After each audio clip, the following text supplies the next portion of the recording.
How to use batch processing in AudioDirector.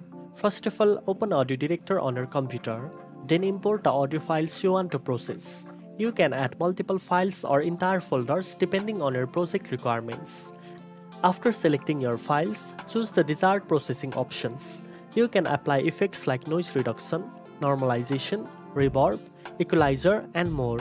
To save your settings for future use, add your preset to favorites by selecting the star-shaped icon and giving it a name. Next, go to the File menu and select Batch Process. Here you will see your favorite presets button. Select the preset you saved earlier, then choose the audio files you want to process. You can also set the output format and destination folder for the processed files. Once you have figured your settings, click Start to process all files in batch. AudioDirector will automatically apply the selected effects and export the files to your chosen location. Now you know how to use batch processing in AudioDirector.